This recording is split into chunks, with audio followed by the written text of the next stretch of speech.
Assalamualaikum warahmatullahi wabarakatuh. Sebelumnya saya berterima kasih atas waktu dan kesempatan yang telah diberikan kepada saya untuk mempresentasikan materi tentang metodologi penelitian.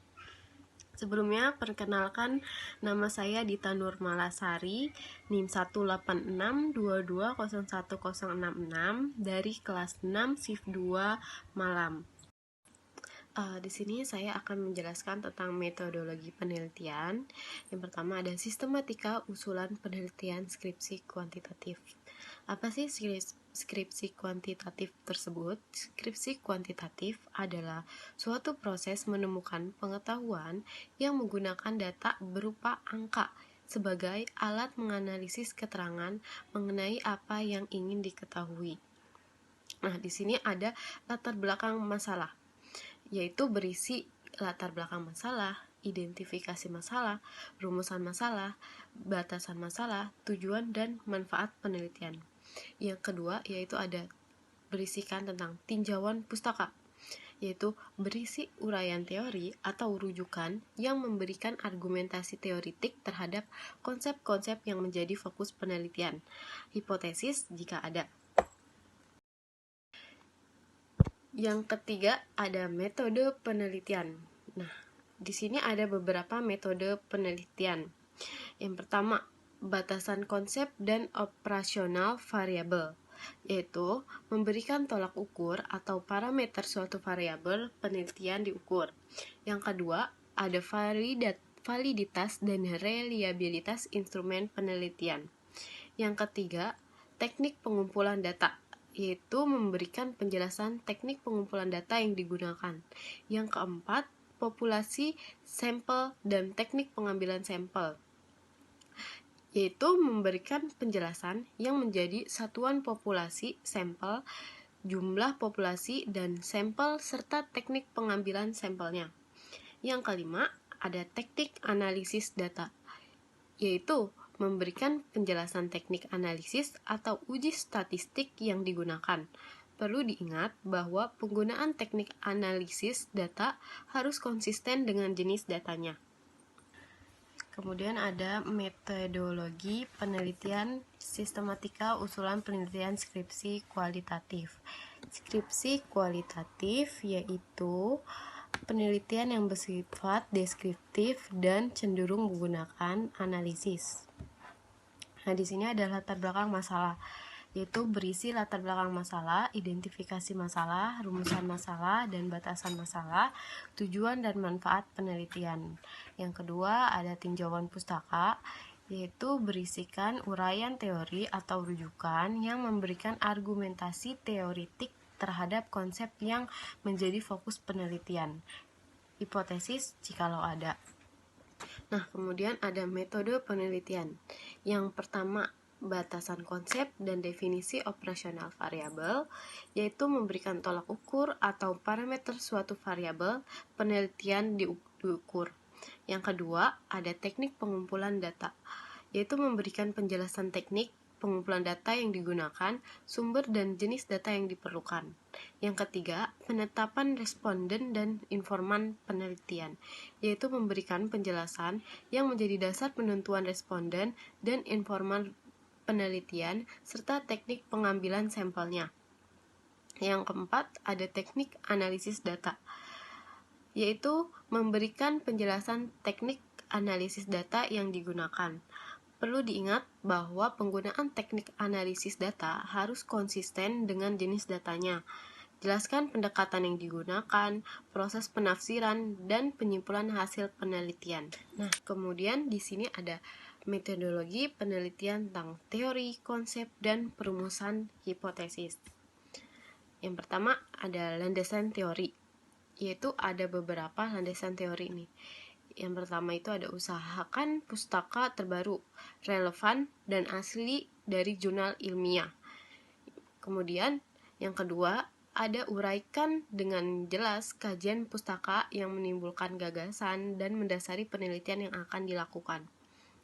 Yang ketiga, tinjauan pustaka menguraikan teori, temuan, dan bahan lain yang diperoleh dari acuan yang dijadikan landasan untuk penelitian yang diusulkan. Yang keempat, ada uraian tinjauan pustaka menjadi landasan untuk menyusun kerangka atau konsep yang akan digunakan dalam penelitian. Terakhir, ada tinjauan pustaka mengacu pada daftar pustaka. Nah, setelah itu ada landasan teori. Ada manfaat landasan teori. Ada beberapa manfaat landasan teori. Yang pertama itu untuk memperdalam pengetahuan tentang bidang yang diteliti. Ya, terus untuk mengetahui hasil penelitian yang berhubungan yang sudah pernah dilaksanakan, dan kemudian memperjelas masalah penelitian. Kemudian ada penulisan sumber catatan, yang itu ada format dasarnya nih. Yang pertama ada teks, dalam kurung ada nama keluarga pengarang dan tahun terbitan. Yang kedua itu ada nama pengarang teks, dalam kurung tahun terbitan. Dari landasan teori ada beberapa lagi nih. Yang pertama ada A. Grand teori, dan B. Penelitian sebelumnya. Nah, penulisan sumber catatan atau nama belakang dan tahun. Contoh, kepemimpinan adalah kegiatan mempengaruhi orang lain agar ikut serta dalam mencapai tujuan umum. Dalam kurung Cons dan O'Donnell 2008. Nah, kedua ada Mayang Sari 2002 menunjukkan bahwa kualitas audit dapat diproksikan dengan spesialisasi industri auditor. Kemudian ada kerangka konsep, yaitu paradigma penelitian merupakan pola pikir yang menunjukkan hubungan antar variabel yang akan diteliti. Paradigma sederhana yang menunjukkan berpengaruh dan hubungan antar variabel X dan variabel Y. Perumusan hipotesis.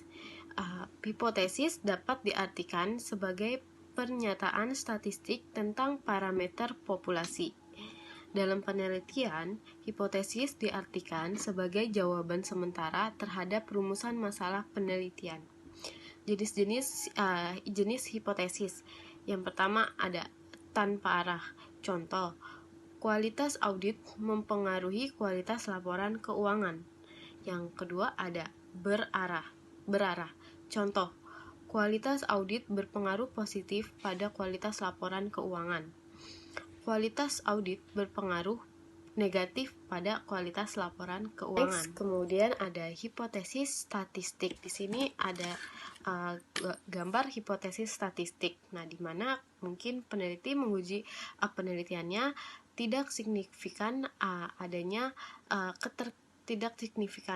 keterkaitan antara parameter populasi dan statistik atau ukuran sampel, sehingga membuat generalisasi sama dengan menguji hipotesis statistik tersebut. Next, kemudian ada hipotesis statistik, di mana dalam statistik dan penelitian terdapat dua macam hipotesis, yaitu hipotesis nol dan alternatif.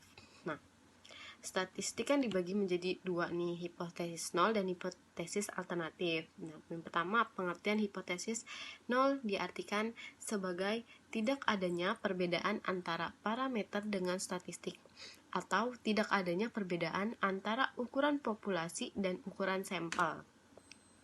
Dengan demikian, hipotesis yang diuji adalah hipotesis nol, karena memang peneliti tidak mengharapkan adanya perbedaan data populasi dengan sampel.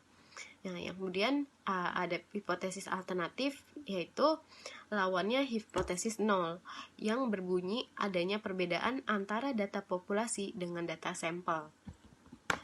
Kemudian ada hipotesis statistik tentang penelitian. Yang pertama ada hipotesis nol menyatakan tidak ada, yaitu ada beberapa. Yang pertama, tidak adanya hubungan antara satu variabel dengan variabel lain. Yang kedua, tidak adanya perbedaan antara satu variabel atau lebih populasi atau sampel yang berbeda. Dan yang ketiga, tidak adanya perbedaan antara yang diharapkan dengan kenyataan pada satu variabel atau lebih untuk populasi atau sampel yang sama. Nah, kemudian ada hipotesis alternatif menyatakan adanya perbedaan atau hubungan. Next, kemudian ada bentuk rumusan hipotesis. Nah, yaitu nih, ada hipotesis deskriptif. Apa sih hipotesis deskriptif tersebut? Hipotesis deskriptif adalah dugaan tentang nilai suatu variabel mandiri tidak membuat perbandingan atau hubungan. Nah, sebagai contoh perumusan masalahnya nih ada beberapa. Nih, yang pertama itu ada seberapa tinggi daya tahan lampu merek X. Yang kedua, seberapa tinggi produktivitas padi di Kabupaten Klaten. Yang ketiga, ada berapa lama daya tahan lampu merek A dan B. Yang keempat, seberapa baik gaya kepemimpinan di lembaga X. Nah, kemudian dari tiga permasalahan di atas, maka rumusan hipotesisnya yaitu sebagai berikut nih. Daya tahan yang pertama, daya tahan lampu merek X sama dengan 800 jam. Yang kedua, produktivitas di Kabupaten Klaten 8 ton per H. Yang ketiga, daya tahan lampu merek A sama dengan 450 jam dan merek B sama dengan 600 jam. Yang keempat, yaitu gaya kepemimpinan di lembaga X telah mencapai 70% dari yang diharapkan. Next, kemudian di sini ada statistik yang digunakan untuk menguji hipotesis deskriptif. Di sini ada jenis atau tingkatan datanya dan teknik statistik yang digunakan untuk pengujiannya. Nah, jenis datanya itu ada beberapa macam juga ya, ada 3 macam. Yang pertama itu ada nominal, yaitu yang kedua ada ordinal, dan yang ketiga ada menurut interval atau rasio. Nah, menurut nominal, teknik statistik yang digunakan untuk pengujiannya itu ada, yang pertama ada tes binomial, yang kedua ada chi kuadrat atau satu sampel. Nah, ordinal itu teknik statistik yang digunakannya yaitu ada run test. Nah, dan ketiga menurut interval atau rasio. Dia teknik statistik yang digunakannya adalah t-test atau satu sampel. Kemudian ada hipotesis komparatif. Di sini pengertian hipotesis komparatif yaitu pernyataan yang menunjukkan dugaan nilai dalam satu variabel atau lebih pada sampel yang berbeda. Contoh rumusan masalah komparatifnya yaitu, contohnya nih, adakah perbedaan kualitas audit KAP Big 4 dan non Big 4? Nah, dan kemudian hipotesisnya ada beberapa macam nih, ada 3. Yang pertama itu tidak terdapat perbedaan kualitas audit KAP Big 4 dan non Big 4. Yang kedua, kualitas audit KAP Big 4 lebih rendah dibandingkan KAP non Big 4. Yang ketiga, kualitas audit KAP Big 4 lebih tinggi dibandingkan KAP non Big 4. Nah, next, kemudian di sini ada statistik yang digunakan untuk menguji hipotesis komparatif. Di sini ada tabelnya ya. Yang pertama itu di tabelnya itu ada macam data, bentuk komparasi, terus di bentuk komparasi dibagi lagi menjadi 2, yaitu ada 2 sampel dan komparatif sampel. Di dalam 2 sampel ini dibagi lagi nih menjadi 2, ada korelasi dan independen. Di komparatif sampel juga dibagi menjadi 2, yaitu ada korelasi dan independen. Nah, macam-macam data ini ada interval rasio, korelasi di 2 sampelnya itu tes 2 sampel, independennya juga sama ya, tes 2 sampel. Nah, yang kemudian di komparatif sampelnya dia korelasinya one way ANOVA dan two way ANOVA. Independennya juga sama, one way ANOVA dan two way ANOVA. Nah, yang kemudian macam data nominal, dia dekorasi 2 sampelnya itu ada MC Neymar, di independennya ada Fisher Exact atau chi kuadrat 2 sampel. Nah, dan kemudian di korelasi komparatif sampel dia ada chi kuadrat 4K sampel dan Chor-Chan Key. Kemudian di komparatif sampel independennya itu ada chi kuadrat 4K sampel. Nah, terakhir ada macam data ordinal. Macam data ordinal di 2 sampel korelasi, dia ada sign testnya, dan Wilcoxon match pairs.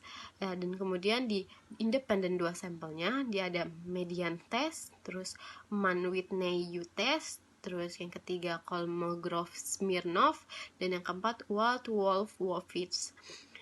Kemudian di komparatif sampel korelasinya dia ada Friedman dan two-way ANOVA. Dan kemudian di independent comparative sampelnya ada median extension dan Kurzweil-Walsh one-way ANOVA. Next di sini ada hipotesis hubungan atau asosiatif. Hipotesis asosiatif itu apa sih? Nah, hipotesis asosiatif adalah suatu pernyataan yang menunjukkan dugaan tentang hubungan antara dua variabel atau lebih. Contoh rumusan masalahnya sebagai berikut. Yang pertama nih, adakah hubungan antara gaya kepemimpinan dengan efektivitas kerja? Nah, rumusan dan hipotesis nolnya adalah tidak ada hubungan antar gaya kepemimpinan dengan efektivitas kerja.